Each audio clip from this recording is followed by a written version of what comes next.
교회 소식을 말씀드립니다. 다음 주일은 한 해의 첫 열매를 하나님께 감사드리는 맥주 감사 주일로 지킵니다. 수요 예배 안내입니다. 이번 주 수요 일부 예배는 연합 구역 예배로 드립니다. 구역장 권찰님들도 많은 분들의 참여를 부탁을 드립니다. 금요기도의 안내입니다. 7월 2일 다가오는 7월 2일 금요일부터 현장 참여 기도회로 재개가 됩니다. 많은 참여 부탁드립니다. 모임 및 행사 안내입니다. 교육부 온라인 세미나 안내입니다. 오늘 오후 2시 20분부터 4시 반까지 진행됩니다. 코로나 시대 크리스천 부모로서의 삶이라는 주제로 햇불 트리니티 신학대학원 대학교 기독교 상담학과 최은영 교수님 오셔서 강사로 섬겨주십니다. 주일학교 학부모 교사 또한 부모 교육에 관심 있는 분들의 많은 참여 부탁드립니다. 2021년 주일학교 여름 사역 일정 영아부부터 청년부까지의 일정이 교회 주보에 나와 있습니다. 참고해 주시기 바랍니다. 소식 및 교우 동정입니다. 이번 광고입니다. 38구역 김창명 집사님 고려대학교 안암병원에 입원하셨습니다. 출산 안내입니다. 53구역 김창래 집사님 임혜경 집사님 가정에서 등려하셨습니다. 정교인 천독 성경읽기 마라톤 670번째 차인자 권사님, 671번째 윤영자 권사님, 672번째 권희강 장로님, 673번째 우리 박은대 권사님 참여해 주셨습니다. 감사드립니다.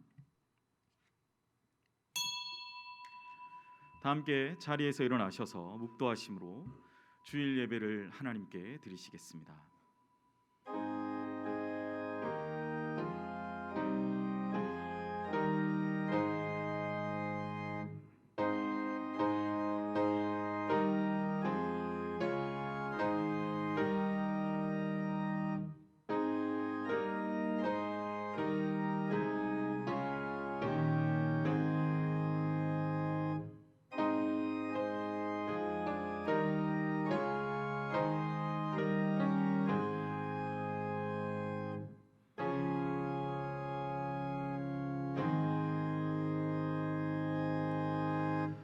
모든 빛들의 아버지께 경배와 찬양을 올려드리며 예배의 자리로 나아갑니다.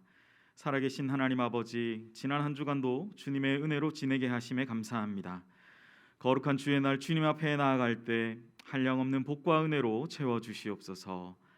주 앞에 모여 주께 나아가는 이 시간 속에 허락하신 놀라운 은혜와 사랑을 깊이 경험하는 복된 시간 되게 하소서. 지난 시간의 연약함들은 모두 벗어지며 오늘 들려주시는 말씀으로 한 주간 살아가게 하옵소서. 감사드리며 이 모든 말씀 예수님의 이름으로 기원하옵나이다. 아멘. 다 같이 신앙 고백하겠습니다. 전능하사 천지를 만드신 하나님 아버지를 내가 믿사오며 그 외아들 우리 주 예수 그리스도를 믿사오니 이는 성령으로 잉태하사 동정녀 마리아에게 나시고 본디오 빌라도에게 고난을 받으사 십자가에 못 박혀 죽으시고 장사한 지 사흘 만에 죽은 자 가운데서 다시 살아나시며 하늘에 오르사 전능하신 하나님 우편에 앉아 계시다가 저리로서 산자와 죽은 자를 심판하러 오시리라. 성령을 믿사오며 거룩한 공회와 성도가 서로 교통하는 것과 죄를 사하여 주시는 것과 몸이 다시 사는 것과 영원히 사는 것을 믿사옵나이다. 아멘. 자리에 앉으시겠습니다. 찬송가 25장 면류관 벗어서 다 함께 찬양하겠습니다.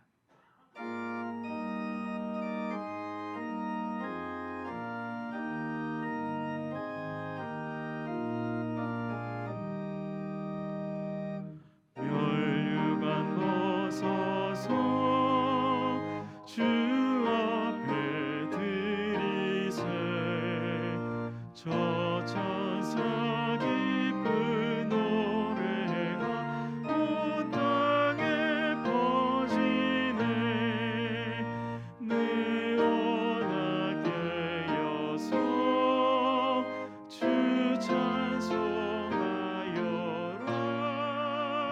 온 백성들을 속하신 만왕의 왕일세 멸류관 벗어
거룩하시고 전능하신 창조주 하나님,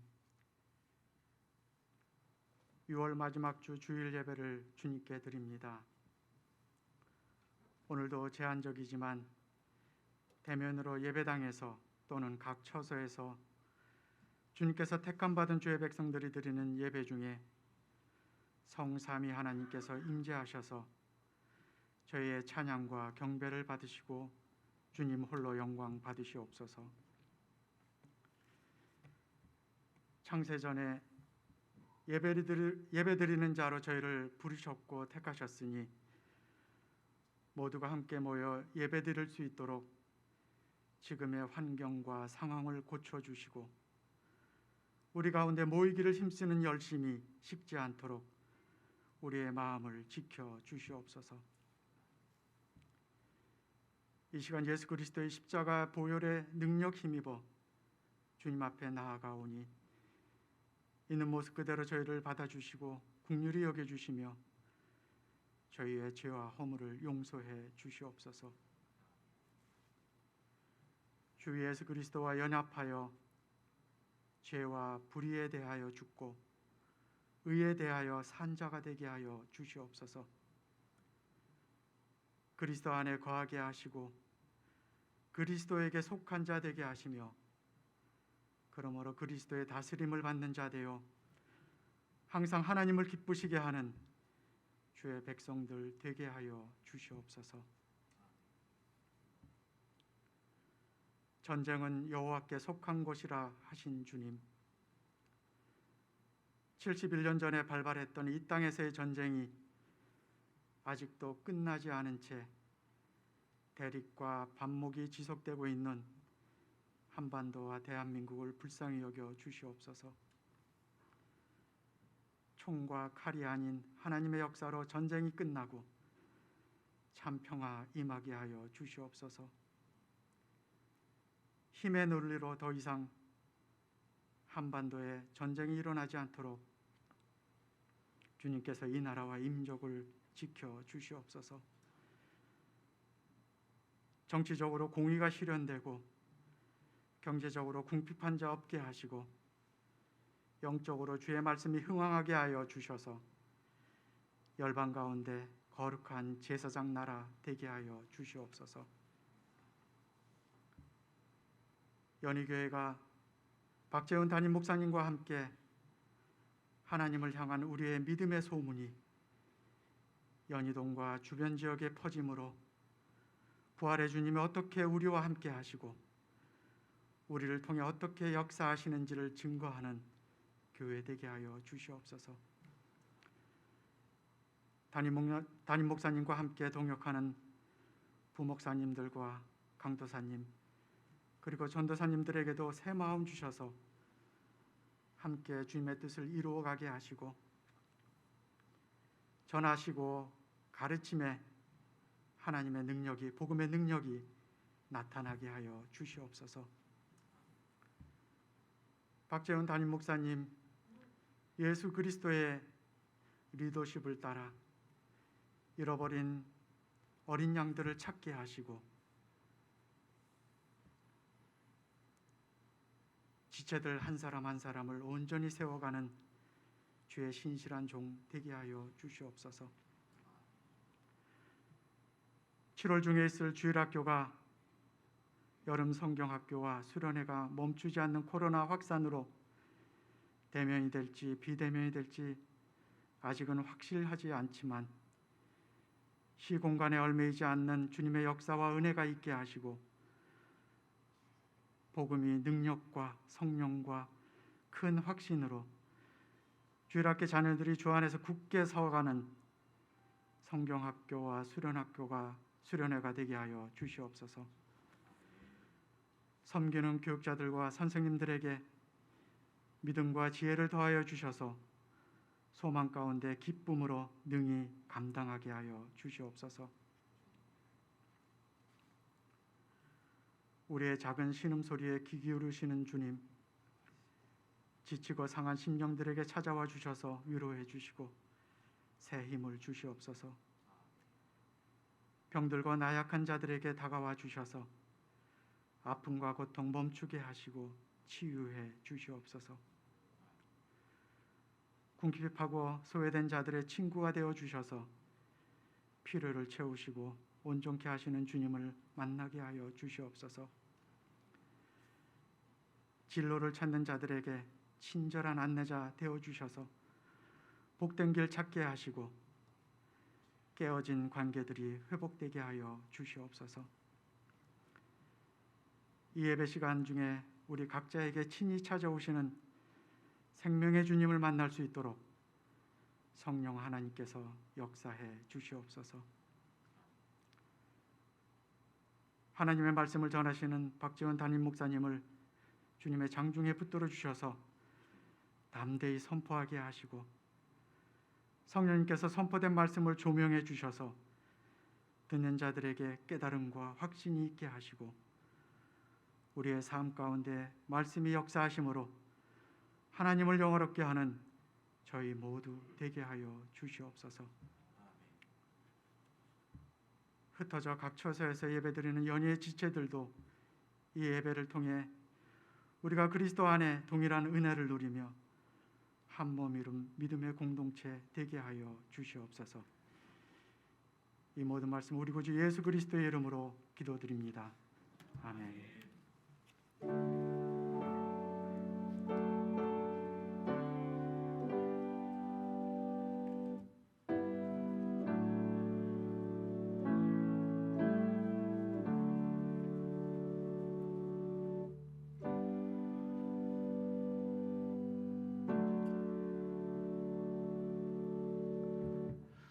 오늘 우리에게 주시는 하나님의 말씀입니다. 다 같이 겸허한 마음으로 하나님의 말씀을 받겠습니다. 하나님의 말씀은 신명기 30장 8절부터 14절까지의 말씀입니다. 구약 성경 310면에 있습니다. 신명기 30장 8절부터 14절까지 말씀 제가 대표로 봉독하겠습니다. 너는 돌아와 다시 여호와의 말씀을 청종하고 내가 오늘 내게 명령하는 그 모든 명령을 행할 것이라.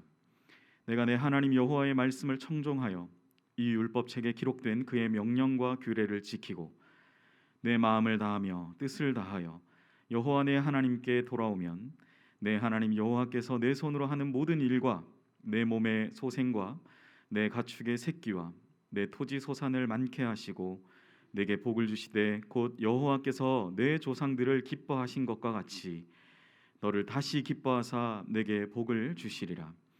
내가 오늘 내게 명령한 이 명령은 내게 어려운 것도 아니요 먼 것도 아니라 하늘에 있는 것이 아니니 내가 이르기를 누가 우리를 위하여 하늘에 올라가 그의 명령을 우리에게로 가지고 와서 우리에게 들려 행하게 하려 할 것이 아니요 이것이 바다 밖에 있는 것이 아니니 내가 이르기를 누가 우리를 위하여 바다를 건너가서 그의 명령을 우리에게로 가지고 와서 우리에게 들려 행하게 하려 할 것도 아니라 오직 그 말씀이 내게 매우 가까워서 내 입에 있으며 내 마음에 있은즉 내가 이를 행할 수 있느니라. 아멘. 박재훈 담임 목사님 나오셔서 예물을 위해 기도해 주시고 다가오는 말씀을 가까이 하라라는 제목의 하나님 말씀 전해 주시겠습니다.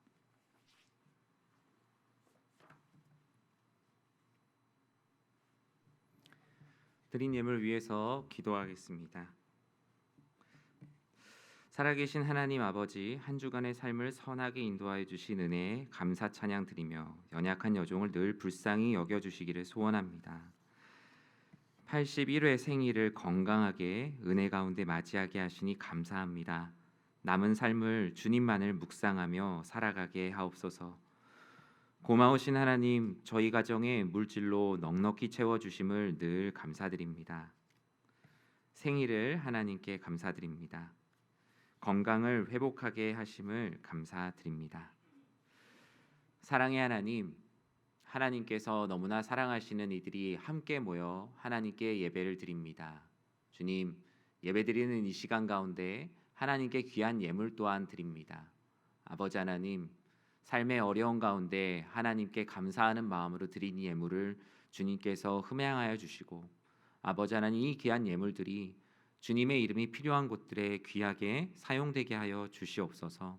주님, 오늘 이 시간이 하나님 아버지께서 기뻐 받으시는 예배가 되길 소망하며 예물을 드린 손길 하나하나를 주님께서 기억하사 삶의 작은 일에서도 하나님의 일하심을 보게 하여 주시옵소서. 예수님의 이름으로 기도드립니다. 아멘. 할렐루야. 네, 오늘도 이렇게 예배의 자리에 함께 하시는 우리 사랑하는 우리 성도님들 주님의 이름으로 사랑하고 축복합니다. 앞에 이렇게 가림막이 있죠? 네, 그리고 오늘은 저도 마스크를 벗었습니다. 지금 방역 방침상 그 백신 접종을 마치고 완료가 되고 2주가 지난 설교자는 가림막이 설치된 상황에서 마스크를 벗고 설교를 할 수 있게 법이 바뀌었습니다. 그래서 저도 어제 그저께 백신 접종을 완료한 지 2주가 지났습니다. 그래서 처음으로 인사를 드리는 것 같은 느낌이에요. 네. 네.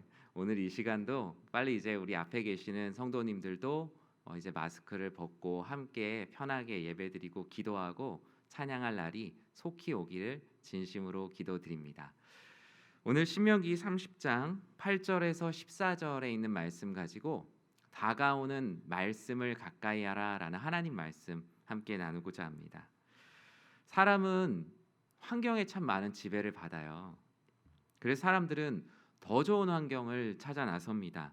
보다 교통 환경이 좋은 곳, 학업 환경이 좋은 곳, 자연 환경이 좋은 곳, 심지어 어떤 분들은 교회 가기 좋은 곳. 그래서 대형 교회들을 중심으로 해서 그 주변은 다른 지역들보다 집값이 되게 비싸요. 왜냐하면 교회에 가까이 가서 새벽 기도도 드리고 난 교회가 가까워야 돼 하는 성도님들이 생각보다 많으시더라고요. 이렇게 환경의 지배를 받는다라는 것은 그만큼 환경이 우리들에게 큰 영향을 끼친다는 것이죠. 사자성어 중에 금묵자흑이란 말 아실 거예요. 이 금묵자흑, 먹을 가까이 한 사람은 더 검어진다란 얘기죠. 즉 무엇을 가까이 하느냐가 매우 중요합니다.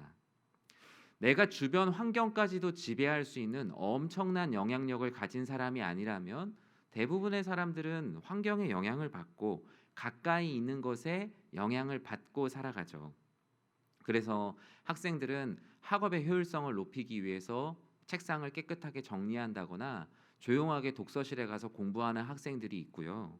또 몸이 좋지 않으면 건강에 좋은 곳을 찾아 요양하기 좋은 곳, 공기가 좋은 곳 또는 의료 시설이 잘 갖춰져 있는 곳으로 이사를 하기도 합니다. 맹모 삼천지교라는 말을 예전에 들었을 때 맹자의 어머니가 자녀를 교육하기 위해서 여러 군데를 옮겨 다녔잖아요. 예전에 이런 모습들이 자칫 저 사람 유난히 유별난 거 아니냐라고 말하지만 사실은 유별난 게 아닌 것 같습니다. 그만큼 가까이 하는 것의 영향력이 얼마나 중요한 것인지에 대한 해안을 가지고 있었던 것이 바로 맹모의 모습이 아니었나라는 생각을 하게 됩니다. 우리는 가까움과 먼, 이 거리에 대해서 코로나 기간에 아주 절실히 배웠죠.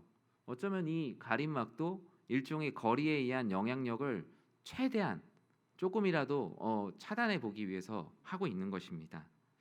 코로나 이전에는 없었던 단어, 사회적 거리두기라는 단어를 통해서 우리는 거리의 중요성을 매우 잘 알게 되었죠. 좋지 않은 것들은 멀리하고 또 좋은 것들은 가까이 하는 것을 통하여서 그 영향력을 최대화하거나 아니면 영향을 미치지 못하도록 애초에 차단하는 것을 우리는 많은 것을 통해 보고 있습니다. 좋은 것은 가까이 하고 나쁜 것은 멀리 해야 하는데요. 오늘 본문은 우리가 가까이 할 것과 멀리 해야 할 것을 정확히 구분하고 있습니다. 특히 우리는 왜 말씀을 가까이 하는 삶을 살아야 하는가? 오늘 본문을 통해서 우리들이 함께 나눠보고자 합니다. 오늘 본문은요, 모압 평지에서 선포된 모세의 세 번째 설교예요. 세 번째. 지난주 우리 신명기 몇 장 나눴는지 기억하십니까? 여러분 기억해야 될 게 너무 많으셔서 지난주 설교 아마 잘 기억 안 나실 거예요. 지난주에는 신명기 8장에 있는 말씀을 나눴죠. 그리고 신명기 8장에 있는 말씀을 나누면서 그것이 모세의 두 번째 설교 중의 일부라고 말씀을 드렸었습니다. 신명기는 다음과 같은 구조를 가지고 있습니다. 첫 번째 설교 1장에서 4장까지 이 시간은 광야 생활을 회고하는 어떤 말씀을 전하면서 백성들을 위로하는 시간이었어요. 그리고 두 번째 설교 4장 44절에서 26장 19절까지는 설교를 통해서 그들이 지켜야 할 10계명, 일반적인 규례들, 사회법을 일깨우는 시간을 가졌습니다. 그리고 오늘 본문이 속한 세 번째 설교 27장 1절에서 34장까지는 과거 출애굽 때 시내산에서 세웠던 언약을 갱신하는 이야기. 특별히 오늘 본문이 속해 있는 신명기 30장은 시내산 언약, 계약을 갱신하고 새롭게 모압 평지에서 그들에게 주신 모압 언약이 기록되어 있는 본문이 바로 오늘 신명기의 세 번째 설교에 해당하는 것입니다. 특별히 이 모압 언약이라는 말에 대해서 이렇게 들어보신 분이 많지 않으실 거예요. 아마 들으셨다 하더라도 좀 잊어버리셨을 수 있는데 출애굽기에서 십계명을 받아서 왔을 때 그것을 이제 시내산 언약 또는 호렙 언약, 출애굽 언약이라고 합니다. 그리고 백성들이 가나안 땅에 들어가는 거에 있어서 실패했잖아요. 40년 동안 다시 광야 생활을 하고 하나님께서 계약 조건을 조금 갱신하셨어요. 그리고 시대에 맞게 조금 변화를 시키셨는데 그게 바로 모압 평지에서 주신 모압 언약입니다. 주된 내용은 같습니다. 제가 한번 정리를 해봤어요. 모압 언약은 갑과 을로 생각하시면 됩니다. 여러분 계약서 써보셨죠? 하나님, 갑은 을을 자기 백성으로 삼는다. 을은 갑을 자기 주로 섬긴다. 을은 갑의 말씀을 가까이하여 순종의 말씀을 다한다. 순종의 의무와 또 권리를 가진다.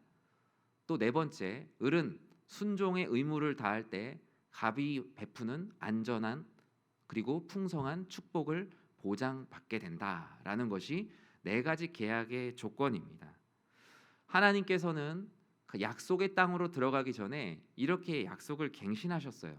모압 언약이란 이름으로 주셨는데 이렇게 새롭게 주신 언약을 지키기 위해서 하나님께서 이 언약의 내용들을 많은 백성들과 공유하기 원하셨거든요.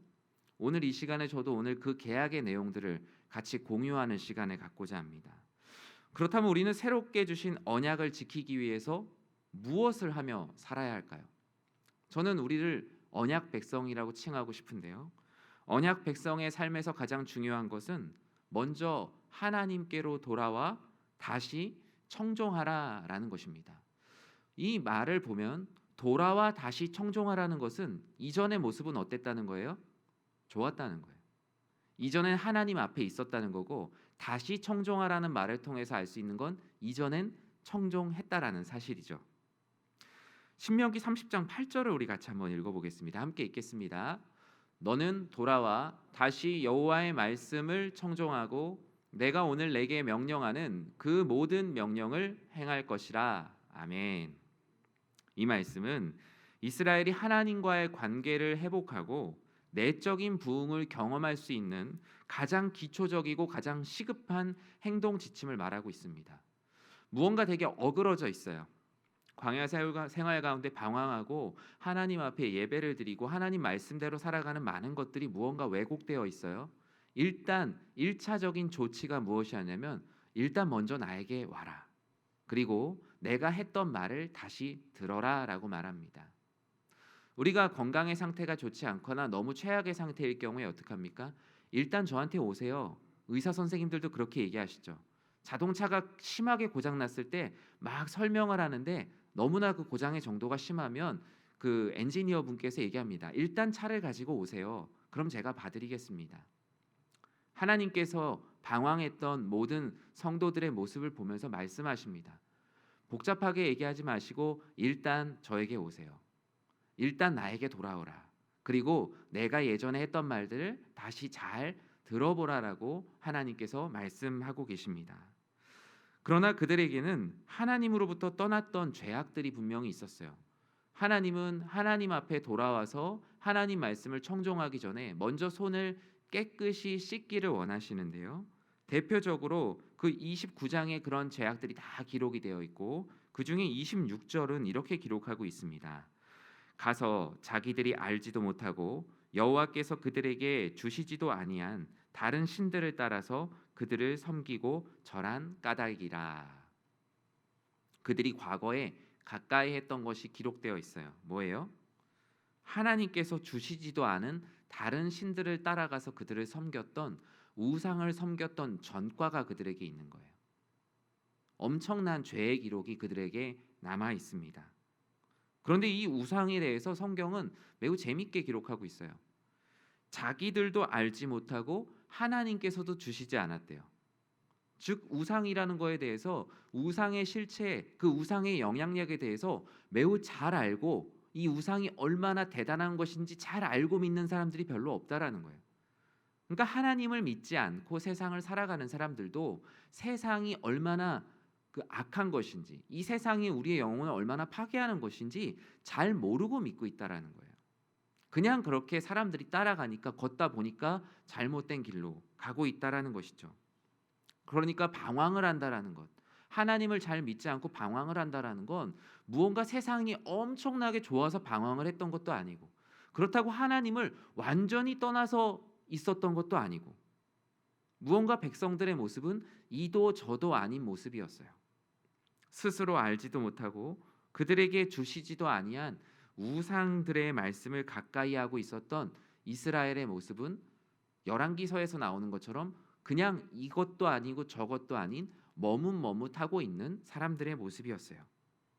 남들이 그냥 그렇게 세상을 따라가니까, 남들이 그냥 적당히 신앙생활하니까, 남들이 그냥 물질적인 가치를 쫓으니까, 하나님은 그냥 내 마음에 있는 것 같지만 또 나름대로 세상 사람들이 사는 대로 살아가는 모습을 성경은 방황이라고 말하고 있습니다.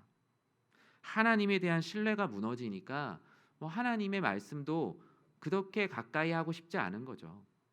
하나님 말씀을 가까이 하지 않아도 얼마든지 삶에서 불편함이 없이 느껴지는 거예요.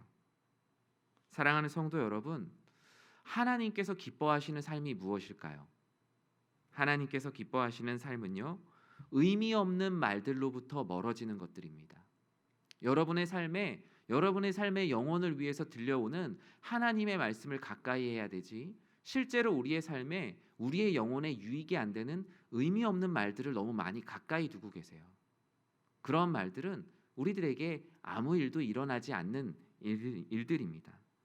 세상을 등지고 십자가를 바라보라고 주님께서 말씀하시는데, 하나님을 등지고 세상을 바라보고 있는 것, 그것이 바로 그들의 모습이었다라는 것입니다. 세상의 종된 모습에서 하나님의 언약의 백성으로 돌아왔다면 말씀을 청종하는 삶을 살아야겠죠. 골로새서 3장 1절에서는 다음과 같이 말하고 있습니다. 그러므로 너희가 그리스도와 함께 다시 살리심을 받았다면 위의 것을 찾으라. 거기는 그리스도께서 하나님 우편에 앉아 계시느니라. 아멘. 세상의 백성에서 여러분들이 언약의 백성으로 돌아왔다면, 그리스도와 함께 다시 살리심을 받았다면 우리는 그분의 말씀을 청종하는 삶을 살아야 합니다. 말씀을 청종하는 자에게 성경에서는 창세기부터 요한계시록까지 모든 곳에 하나님께서 말씀을 청종하는 자에게 축복을 내리신다라고 약속을 하셨기 때문이에요. 그리고 그리스도께서 하나님 우편에 앉아 우리를 바라보고 계시기 때문입니다. 말씀을 청종한다라는 뜻의 한문의 뜻이 무엇입니까? 듣는다라는 말과 따른다라는 말을 가지고 있습니다. 즉 말씀을 청종한다는 것은요, 말씀을 듣는다 그리고 말씀을 따른다라는 두 가지 의미를 다 가지고 있습니다. 먼저 언약 백성은 이렇게 하나님 말씀을 듣는 것, 하나님 말씀을 늘 듣는 삶을 살아야 합니다. 아이들이 쓰는 말투와 언어의 온도를 보잖아요. 그러면 아이들과 가까이 있는 사람들이 어떤 언어의 온도를 가지고 있는지를 알 수 있습니다. 아이들이 어려도 매우 과격한 말을 하는 아이들이 있고요. 아이들이 잘 모르는 것 같아도 오히려 어른들을 위로하는 따뜻한 말을 하는 아이들이 있어요. 그것은 그 아이들이 어떤 매체를 접하고 있는지, 어떤 말을 듣고 있는지, 어떤 환경에 처해 있는지를 보면은 그 아이가 말하는 언어의 온도를 우리는 알 수 있습니다. 사람들을 깎아내리는 말을 많이 들은 아이들은 다른 이들을 깎아내리는 것에 마음에 부대낌이 별로 없어요. 하지만 사람을 배려하는 말을 많이 들은 아이들은요, 사람을 배려하고도 생색을 내지 않아요. 그것이 그의 일상이었기 때문입니다. 우리가 하나님의 성품을 닮았다라고 말한다면 하나님 말씀을 얼마나 많이 듣느냐에서 하나님의 성품을 담는 것에 성패가 좌우됩니다. 어떻게 하나님 말씀을 들어야 할까 잘 모른다면요, 하나님 말씀이 선포되는 자리를 찾아다니시면 됩니다. 우리 교회 매일에 새벽 묵상이 있어요. 이제는 유튜브로 클릭만 하면 얼마든지 주일에 우리 공동체가 함께 듣는 말씀을 함께 공유할 수 있어요. 우리가 연희교회란 이름으로 동일한 말씀으로 하루를 시작할 수 있어요. 그것은 시간과 공간을 초월하여서 코로나가 만들어낸 어쩌면 안타까운 모습이기도 하고 어쩌면 우리를 하나로 묶을 수 있는 아주 좋은 계기가 되기도 합니다. 수요 예배와 금요기도회, 주일 예배, 이전에는 그 시간 그 자리에서 꼭 함께 예배드려야 하면 예배드릴 수 있었지만 이제는 시간이 지나서도 내가 불가피한 경우, 정시에 같이 예배드려야 되지만 불가피한 경우에도 공동체가 함께 예배드렸던 그 말씀을 들을 수 있어요. 이것은 하나님께서 이 시대의 발전을 통해서 주시는 축복이에요. 그런데 우리가 이것이 우리 안에 악한 마음이 있으면 오히려 게으름이 되겠죠. 하나님께서는 말씀을 들을 수 있는 이와 같은 너무나 좋은 환경들을 우리들에게 너무나 많이 주셨어요. 즉 오늘 말씀의 제목처럼 하나님 말씀은 우리들에게 멀어지지 않았어요. 훨씬 더 가까워졌어요. 이전의 세대보다 훨씬 더 가까워졌어요. 종교개혁 시대 이전을 볼까요? 종교개혁 시대 이전에 대부분의 평신도들은 하나님 말씀을 듣고요, 집에 와서 다시 볼 수가 없었어요. 왜냐하면 아무도 성경책을 가지고 있지 않았기 때문이에요. 성경책은 일반 성도들이 갖고 있을 수 있는 것이 아니었고 법적으로 금지되어 있었습니다. 말씀을 가까이 할래야 가까이 할 수가 없었어요. 루터의 종교개혁과 구텐베르그의 인쇄술의 발명 이후 미디어의 변화가 일어납니다. 음성으로만 선포되던 것이 종이로 기록되고 대량의 인쇄물로 만들어낼 수 있게 됐어요. 그들은 말씀을 훨씬 더 가까이 할 수 있게 되었어요. 그래서 그 성경이 얼마인 줄 아세요? 그 성경이 이전에는 노동자가 1년을 일해야 성경 한 권을 살 수 있는 가격이었는데 성경책 가격이 정말 싸져서 지금 우리나라 돈으로 한 권에 150만 원 정도면 살 수 있었습니다. 150만 원 여러분 비싸죠? 지금 3만 원, 4만 원 하는 성경책도 비싼데 150만 원인데도 사람들은 염가라고 생각했어요. 그런데 그 성경도 가지지 못한 이들이 말씀을 가까이 하고 싶어서 시작했던 것이 무엇인지 아십니까? 성경 필사예요. 다른 사람한테 성경을 빌려서 돈이 없으니까 내가 중요한 구절들을 베껴 쓰던 것이 성경 필사였고 그것이 영혼을 지키고 하나님 말씀을 가까이 하는 최선이었습니다. 지금 여러분에게 말씀은 너무나 가까이 다가와 있어요. 이제 우리는 다가온 말씀을 가까이 하기만 하면 돼요. 가까이 두기만 하면 되는 하나님께서 우리의 눈높이까지 내려오신 시대에 우리는 살아가고 있는 거예요. 공동체의 예배를 통해 선포되는 말씀의 자리뿐만 아니라 개인 말씀 묵상과 성경 공부의 시간을 꼭 가져야 합니다. 듣는 말씀으로 끝나는 것이 아니라 말씀을 듣고 말씀을 연구하고 탐구하는 시간을 가져야 돼요. 성경 통독과 개인 성경 공부 여러분 하고 계십니까? 혹시나 주일에 선포되는 말씀으로 내가 성경 공부를 하고 있다라고 착각을 하고 있지는 않으십니까? 매일 아침에 큐티를 통해서 하나님의 말씀을 짧게라도 그래도 이것을 어떻게 적용할 것인가 고민하는 것, 그것이 바로 성령 하나님의 음성에 귀를 기울이는 것이고 다가온 하나님의 말씀을 가까이 하는 삶입니다. 하나님의 말씀은 듣고 가둬두는 것이 아니에요. 오늘 이 시간에 말씀을 듣고 여러분 돌아가시잖아요. 그러면 하나님의 말씀을 그냥 듣고 주머니 속에 넣어두는 것에 불과합니다. 말씀은 들은 사람은요, 말씀을 따라가야 돼요.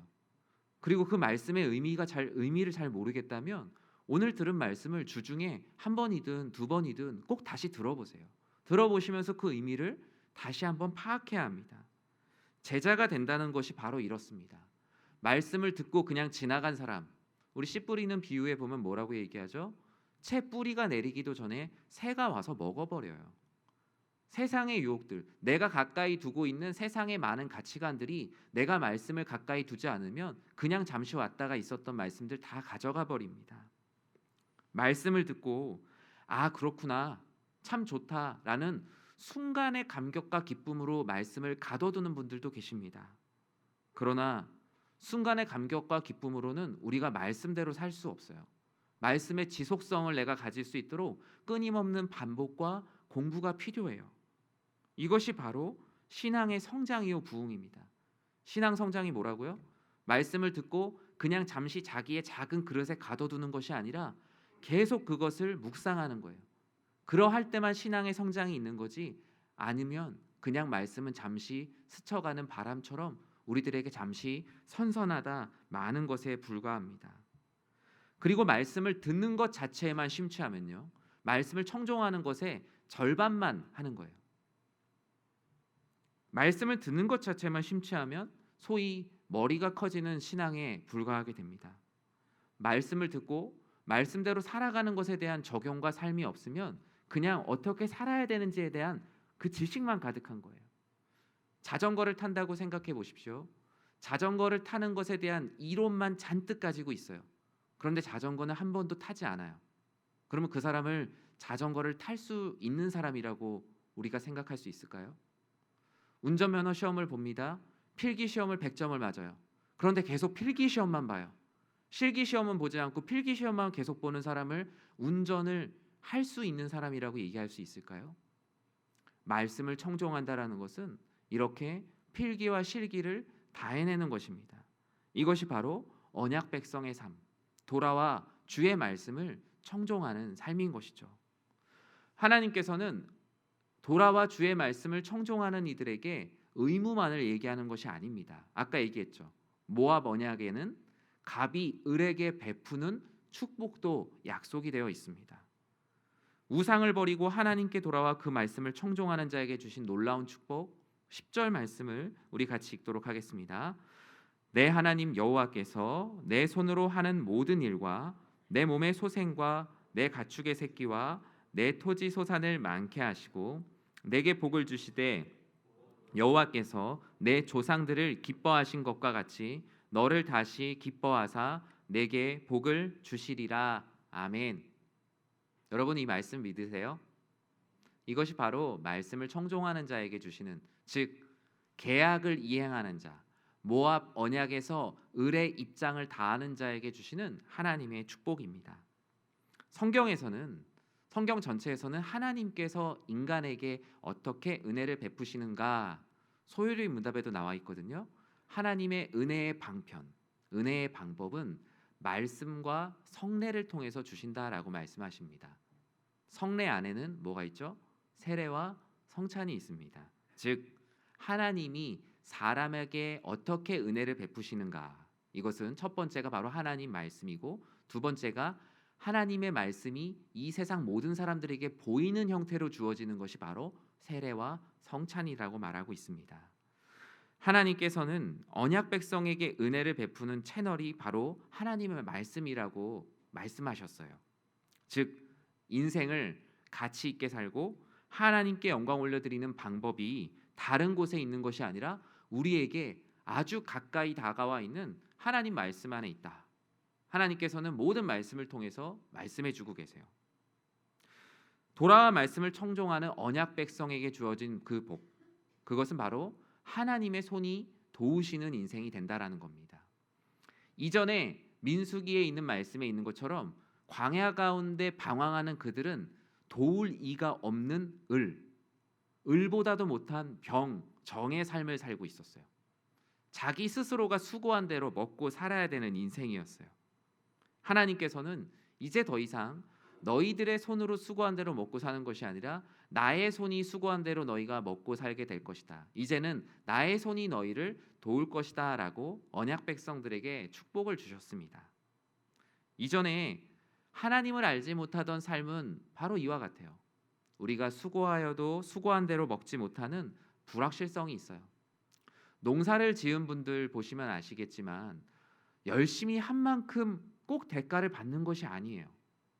제가 대학교 때 농촌 봉사활동을 갔습니다. 배추를 이렇게 뽑았어요. 배추를 처음 뽑아봤습니다. 배추를 이렇게 뽑고 배추를 실었더니 그 배추를 팔기가 참 곤란하다는 거예요. 왜 그러냐고 하니까 유통 과정에서 사회적으로 문제가 생겨서 이 배추를 실어다가 파는 돈이 더 든다고.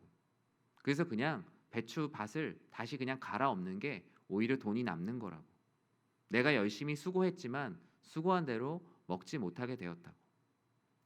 세상은 자신의 수고한 대로 살게 되면 때로는 먹지 못하게 되는 불확실성을 가지고 있어요. 하지만 모압 언약 백성, 즉 하나님의 말씀대로 살아가고자 하는 자에게 하나님께서 뭐라고 말씀하십니까? 일단 첫 번째로 수고한 대로 너희가 먹게 될 것이다. 너희의 삶에서 불확실성을 제거해 줄 것이고, 불확실성을 제거해 주는 것뿐만 아니라 너희가 하나님 앞에 순종할 때 반드시 너희의 삶에 축복을 더할 것이라는 확실성을 부여해 주시는 겁니다. 이것이 바로 말씀을 청종하는 자, 말씀을 가까이 하는 자에게 주시는 하나님의 축복입니다. 능력이 없는 나의 손이 하도록 더 이상 하나님께서 나의 삶을 내버려 두지 않으시고요. 능력이 있는 주의 손이 함께하는 인생이에요. 내 스스로가 열심히 일해서 움켜쥐려고 한들 한 줌밖에 되지 않잖아요. 근데 하나님께서는 이제 한 줌의 삶을 가지고 경쟁하는 삶이 아니라 하늘로부터 주어지는 충만한 은혜를 누리게 하신다라고 약속하시는 겁니다. 저는 여러분들이 바로 이러한 축복을 누리시는 성도님들이 되기를 주님의 이름으로 축복합니다. 저는 그 무엇보다 하나님께서 주시는 언약 백성의 축복, 저는 이 말씀을 보면서 저도 이런 삶을 살고 싶다라는 생각을 했어요. 언약 백성의 두 번째 축복은 너를 다시 기뻐하시리라 라고 말씀하세요. 여러분 행복하세요? 행복하세요? 이거 문제인데. 네. 제가 어젯밤에 생각해봤어요. 나는 행복한가? 근데 참 답을 하기가 어렵더라고요. 어떤 날은 행복하고 또 어떤 날은 어려워요. 힘들어요. 그런데 내 스스로가 내가 행복하다는 말보다 누군가가 너 때문에 내가 행복하다, 그 말을 들으면 참 감동적일 것 같아요. 근데 하나님께서 오늘 본문에서 말씀을 하세요. 여호와께서 내 조상들을 기뻐하신 것 같이 너를 다시 기뻐하리라. 저는 오늘 아침에 이 말씀을 읽는데 왜 이렇게 감사한지 모르겠어요. 잘하는 것이 없는데 하나님께서 너를 다시 기뻐하겠다.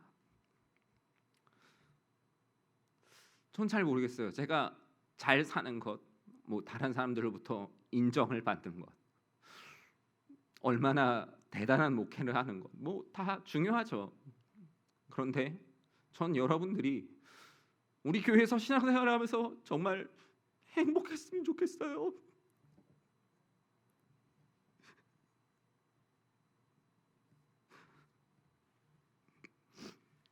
그냥 너무 경직되어 있지 않으셨으면 좋겠고, 그냥 하나님께서 보실 때 참 내가 기쁘다, 내가 너를 보니 참 기쁘다, 한 주 동안 삶을 살아내는데 참 힘들었을 텐데 오늘 이렇게 예배 자리에 나온 게 나는 참 기쁘다. 여러분의 삶이 정말 하나님을 기쁘시게 하는 삶이 되어야 되지 않을까? 여러분의 삶은 누구를 기뻐하게 하고 있습니까? 대부분의 사람들은 나를 기뻐하는 삶을 살려고 해요. 내가 기쁜 거, 내가 좋은 거. 근데 하나님은 말씀하세요. 언약 백성들에게 너가 기뻐할 것이다라고 먼저 말씀하지 않으셨고, 내가 너로 인해 기뻐할 것이다. 우리가 한 사람만 나로 인해 나를 볼 때 널 보니까 너무 행복하다라고 해도 참 인생의 가치를 느끼고 감사한데, 하나님께서 내가 너의 삶을 보니, 너의 신앙생활을 보니, 너가 삶을 어떻게든 신앙인으로 어떻게든 살아내려고 하는 걸 보니 내가 참 기쁘다. 언약 백성의 삶은 이렇게 하나님께서 보시기에 기뻐야 합니다. 지금 여러분들의 삶을 보면 누가 기뻐하고 있느냐가 여러분이 믿는 대상이에요. 만약에 여러분의 삶이 나만 기쁘잖아요. 그러면 여러분들은 나를 숭배하고 있는 거예요. 그런데 여러분들이 삶을 살아가면서 세상이 나를 기뻐하고 있다? 그럼 나는 지금 세상을 섬기고 있는 거예요. 근데 하나님이 보시기에 하나님이 내가 너를 보니 너무 기쁘다. 그러면 하나님이 기뻐하시는 삶이에요. 저는 여러분들께서 어떻게 하면 하나님이 나를 기뻐하실까 복잡하게 생각하지 않으셨으면 좋겠어요. 하나님 말씀을 가까이 하는 자리, 이미 다가와 있는, 이미 내 옆에 마치 수건 돌리기의 수건처럼 내 바로 등 뒤에 있는 그 하나님의 말씀을 가까이 하시기 바랍니다. 그러면 모든 슬럼프도 이겨낼 수 있고 확실한 방향을 잡지 못한 인생도 방향을 잡게 될 거예요. 그리고 그런 여러분의 삶을 보고 하나님께서 마냥 기뻐하실 거예요. 전 여러분들이 그런 삶을 충분히 살아낼 수 있다고 생각하고 우리 교회도 그 어떤 사람들이 기뻐하는 교회가 아니라 정말 하나님께서 너희 교회를 보니 참 기쁘다. 그런 말을 듣는 교회가 되길 진심으로 기도합니다. 오늘 말씀에 보면 말씀을 가까이 하는 것이 정말 어려운 일인가? 거기에 대한 부연 설명을 하고 있어요. 사실 이런 말씀을 들으면 성도님들께서 이런 질문들을 하세요. 목사님, 하나님께로 돌아오는 것, 하나님 말씀을 청종하는 것 다 좋죠. 다 알아요. 그런데 그렇게 사는 건 어려워요. 저도 공감합니다. 어렵죠. 그런데 어렵다고 안 할 수는 없잖아요. 하나님 아버지께서 우리들에게 명령하신 것이고 그 어려운 가운데 숨겨놓으신 엄청나게 크고 놀라운 비밀과 사랑이 그 안에 담겨 있어요. 11절 말씀 보면 이렇게 쓰여져 있습니다. 내가 오늘 내게 명령한 이 명령은, 하나님께서 쉽게 말씀하세요. 이 명령은 너한테 어려운 것도 아니고 멀리 있는 것도 아니다. 하나님 말씀하세요. 이 말씀은 이미 너의 삶에 다가와 있다. 그런데 오늘 말씀 12절과 13절에서 보면은 멀리 있는 것처럼 얘기합니다. 바다에 있는 것처럼 또는 하늘에 있는 것처럼 얘기해요. 쉽게 깨달을 수 있는 것이 아니지만 하나님께서는 말씀은 우리가 고행을 통해서 어떤 불확실한 것들 찾아 나서는 게 아니라 우리의 삶에 가까이 와 있는 것을 가까이 하는 것이 바로 하나님의 말씀을 찾아가는 것이기 때문에 어려운 것이 아니라고 말씀합니다. 우린 그걸 이미 경험했어요. 말씀이 다가온 것을 어떻게 경험했어요? 바로 우리를 구원하신 예수님을 통해서 경험했잖아요. 예수님이 어땠어요? 내가 하늘에 있으니 너희가 찾아와라라고 얘기하셨습니까? 내가 음부에 있으니 너희가 내려와라라고 이야기하셨습니까? 예수님은 우리에게 찾아오셨어요. 다가오신 주의 말씀이었어요. 예수님께서는 다가오셨으니 내가 여기까지 왔는데 문은 열어줘야 되지 않겠니? 그 그림 있잖아요. 유명한 그림. 예수님께서 문을 두드리고 계시잖아요. 예수님께서 다가오셨어요. 근데 다가온 우리가 주님의 말씀을 문전박대하고 있지 않은지, 아니면 마치 잡상인이 온 것처럼 문도 열어주지 않고 왜 관심 없어요? 저도 다 알아요. 라고 얘기하면서 문을 열지 않는 삶을 살고 있지는 않습니까? 예수님은 영생을 받으라고 우리에게 하늘로 올라오라고 하지 않으셨고 머나먼 바다를 건너오라고 하지 않으셨어요. 12절과 13절은 참된 신앙이 아닌 모습을 말하고 있는 거예요. 12절의 의미를 좀 더 쉽게 얘기하면 어떤 의미입니까? 말씀을 가까이 하고 싶은데 핑계하려는 이들을 위한 말씀이에요. 누가 하늘에 올라가서 말씀을 좀 갖다 주면 내가 하나님 말씀 믿고 따를 텐데, 누가 바다를 건너가서 이 말씀을 갖다 주면 내가 하나님 말씀 그럼 공부할 텐데, 그 말씀이에요, 이 얘기가. 그리고 이게 그 당시에 신을 찾는 방법이었어요. 신이 자신에게 찾아온다라는 것에 대해서 그 시대의 사람들의 가치관에는 상상조차 할 수 없는 일이에요. 그런데 그 상상조차 할 수 없는 일을 하나님께서 해주신 거예요. 하나님이 자신이 만든 피조물에게 찾아오시는 거예요. 그 어떤 세상에서도 볼 수 없었던 일을 하나님께서 해주신 거예요. 14절 말씀 우리 같이 한번 읽어볼까요? 오직 그 말씀이 내게 매우 가까워서 내 입에 있으며 내 마음에 있은즉 내가 이를 행할 수 있느니라. 아멘. 이 말씀대로 믿으십니까? 말씀이 내게 가까워서 너의 입에 있으며 내 마음에 있은즉 내가 이를 행할 수 있느니라. 즉 하나님의 말씀을 청종하는 것, 말씀을 듣고 행하는 모든 것은 말씀을 가까이 할 때만 할 수 있는 일입니다. 공동 번역본은 이 부분을 더 쉽게 얘기하고 있어요. 말씀은 너희와 아주 가까운 곳에 있다. 너희 입에 있고 너희 마음에 있어서 뒷부분이 중요해요. 하려고만 하면 언제든지 할 수 있는 것이다.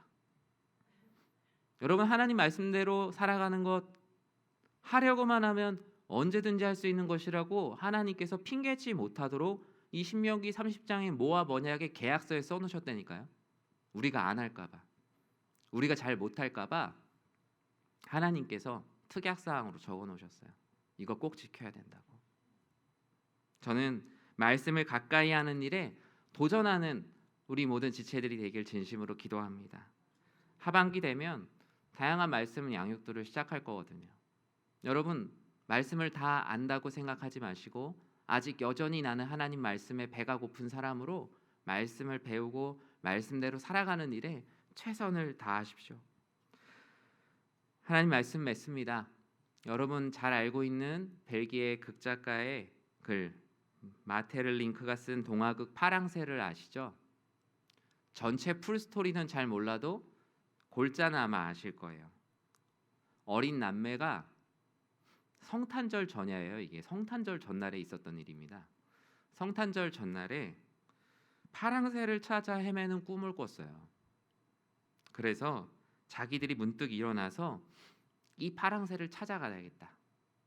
파랑새를 찾아가야지. 거기에 행복이 있다고 하니 열심히 찾다 보니까 그 파랑새가 진짜로 있었던 곳은 자기들이 집에서 새장 속에서 가둬서 기르던 비둘기가 바로 그 파랑새였어요.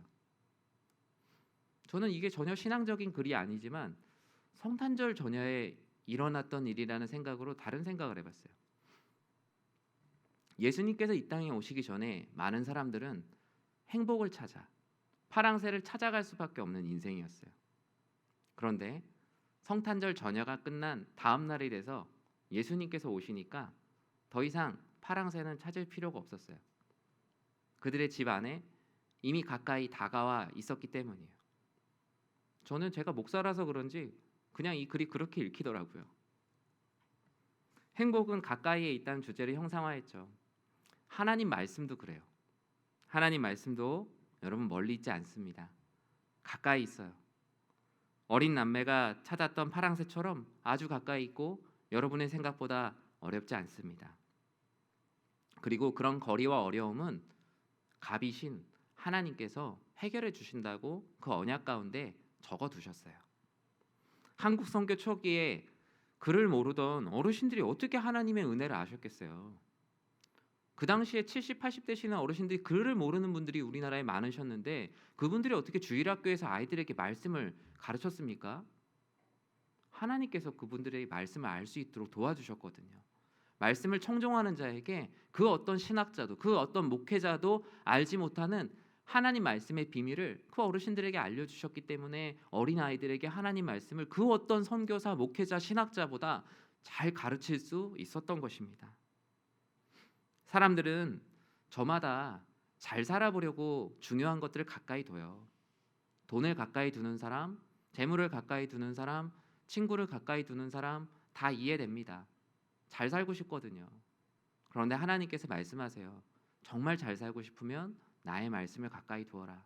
그리고 나의 말씀을 청종하여라. 그것이 너희가 이 땅 가운데 잘 사는 것뿐만 아니라 영원히 잘 사는 길이다 라고 주님께서 말씀해 주셨습니다. 하나님께서는 우리들에게 나태함과 음란함, 게으름과 같은 것에 영적인 거리를 두길 원하시고 하나님께서 기뻐하시는 것에 거리를 둔 것을 가까이 하라고 말씀하세요. 그리고 우리들에게 결단하라고 마지막 15절을 말씀하십니다. 우리 15절 말씀 함께 읽겠습니다. 보라, 내가 오늘 생명과 복과 사망과 화를 내 앞에 두었나니. 아멘. 여러분 눈을 감고 상상해 보세요. 하나님과 지금 독대하는 자리에 앉아 계십니다. 테이블 위에 하나님과 앉아 계시다고 상상해 보세요. 근데 하나님께서 주머니에서 4가지를 꺼내셨어요. 생명과 복과 사망과 화를 테이블 위에 얹어 두시면서 가까이 앉아서 너는 무엇을 잡겠느냐? 무엇을 가까이 두겠느냐? 말씀하십니다. 여러분, 빨리 그 생명과 복을 여러분의 주머니에 넣으십시오. 그것을 가까이 하고 가까이 하는 그 생명과 복을 가지고 기대하는 마음으로. 여러분 주머니에 10,000원만 있어도 든든하잖아요.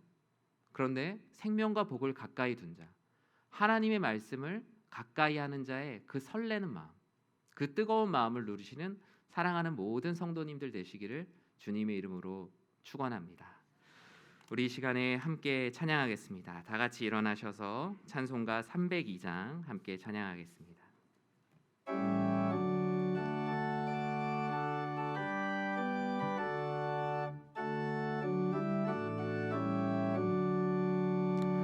내 주 하나님 넓고 큰 은혜는 저 큰 바다보다 깊다. 너 곧 닷줄을 끌러 깊은 데로 저러 한가운데 가보라. 언덕을 떠나서 창파에 배 띄워 내 주 예수 은혜의 바다로 내 맘 뻗쳐가라.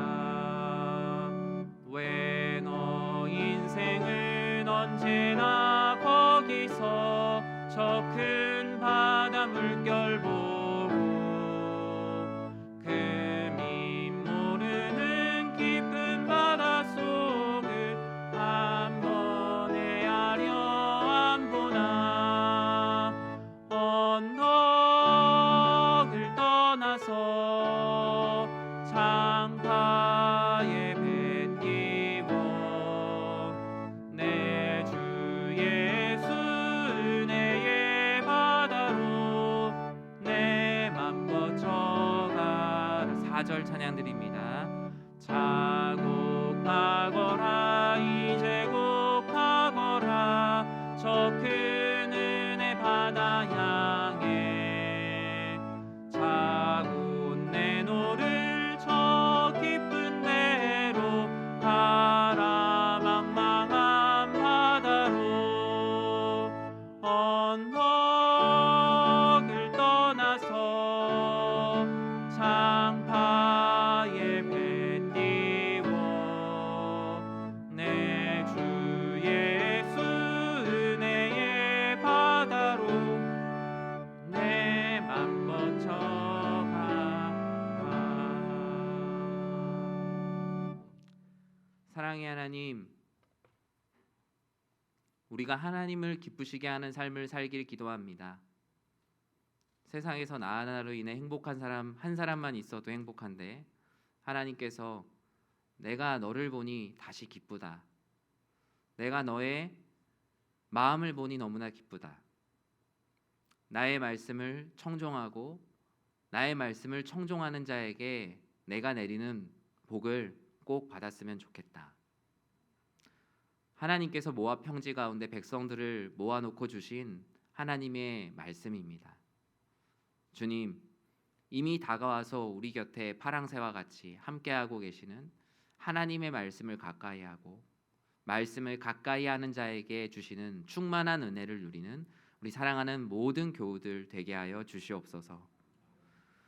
이제는 교회의 머리가 되시는 우리 주 예수 그리스도의 은혜와 하나님의 사랑과 성령 하나님의 감화와 감동, 우리를 성령으로 충만하게 하심이 하나님을 사랑하고 늘 하나님의 뜻을 구하고 하나님을 기쁘시게 하는 인생, 하나님의 말씀을 청정하여 충만한 은혜를 누리는 사랑하는 모든 지체들, 그리고 사업장, 모든 자녀들 가운데 주님의 크신 은혜가 영원토록 함께 있을지어다. 아멘.